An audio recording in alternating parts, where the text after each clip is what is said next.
ನಮ್ಮ ಮನ್ಯಾಗ ಒಂದು ಹೆಣ್ಣು ಹುಟ್ಟಿತ್ತು ಅಂತಂದ್ರ ಗಂಡನ ಮನೆಗೆ ಕಳಿಸಿಕೊಡುವಾಗ ನೋಡುವ, ಗಂಡನ ಮನ್ಯಾಗ ಒಂದು ಇರ್ತದ, ಒಂದು ಇರಂಗಿಲ್ಲ. ಆದ್ರೆ ಒಂದ್ ದಣಿಕೆ ಮಾಡ್ಕೊಂಡು ಹೋಗ್ಬೇಕವ. ಸ್ವಲ್ಪ ಗಂಡನ ಮನೆಯಾಗ ಸ್ವಲ್ಪ ತೆಗ್ಗಿ ಬಗ್ಗಿ ನಡೆದು ಕಲಿಬೇಕವ.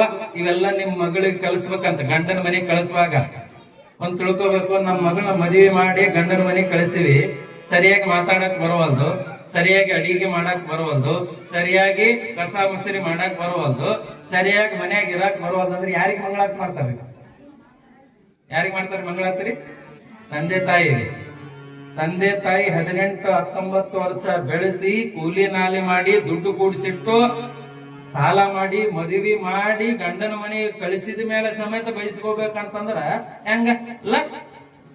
ರಾಜ ವೈಭೋಗ ಉಂಡಿದಿ ತವರಲ್ಲಿ ಅದು ಸಿಗದಮ್ಮ ನಿನಗ ಹತ್ತೆಯ ಮನೆಯೊಳಗ. ಇವೆಲ್ಲ ಹೇಳಿ ಕಳಿಸ್ಬೇಕಂತ. ತವರು ಮನೆಯಾಗ ಇದ್ದಂಗ ನಿನಗ ಗಂಡನ ಮನೆಯಾಗ ಇರಾಕ ಆಗ್ತದ ಬಿಡ್ತದ ಗೊತ್ತಿಲ್ಲ.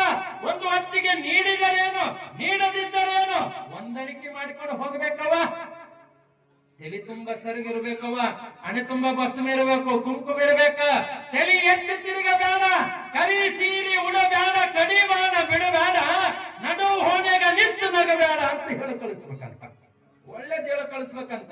ಇವತ್ತು ಈ ಫೋನ್ಗಳು ಬಂದು ಏನ್ ಮಾಡ್ಬಿಟ್ಟವ ಅಂತಂದ್ರ, ನಮ್ಮ ಮಗಳು ಗಂಡನ ಮನೆಗೆ ಹೋಗುವಾಗ ಕೆಲವ್ರು ಎಲ್ಲರೂ ಹಂಗಿರಂಗಿಲ್ಲ, ಕೆಲವ್ರು ಬಲ್ಲವರು ತಿಳಿಸಿ ಹೇಳಿ ಕಳಿಸ್ತಿರ್ತಾರ. ಇನ್ನ ಕೆಲವ್ರು ಹೆಂಗಿರ್ತಾರ ಅಂದ್ರೆ ಈ ಫೋನ್ಗಳು ಬಂದವಲ್ಲ, ನೀನೇನು ಚಿಂತೆ ಮಾಡ್ಬೇಡವ, ಹೋಗು ಮೊದಲು ಗಂಡನ ಸುಟ್ಟಿಡ್ಕ, ಹೆಚ್ಚು ಕಮ್ಮಿ ನಿಮ್ಮ ಮತ್ತೆ ಏನಾದ್ರು ಮಾತಾಡಿದ್ರೆ ಸುಟ್ಟಿಗೆ ಸಿಡ್ಕ.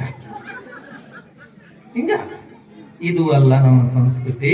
ಒಂದು ತಿಳ್ಕೊಳ್ಬೇಕಾಗ್ತದ, ಕುತ್ತಿಗೆ ಮಟ್ಟ ಸಮಸ್ಯೆ ಬರ್ಲಿ, ಏನೇ ತೊಂದರೆ ಇರುವಲ್ದ್ಯಾಕ ನಮ್ಮ ಮಗಳು ಗಂಡನ ಮನೆಯಾಗೆ ಇರಬೇಕಷ್ಟೇ ಹೊರತು ಬಹಳ ದಿನ ತವ್ರ ಮನೆಯಾಗಿದ್ರ ತಂದೆ ತಾಯಿಗೆ ಅಪಕೀರ್ತಿ ಬರ್ತದ.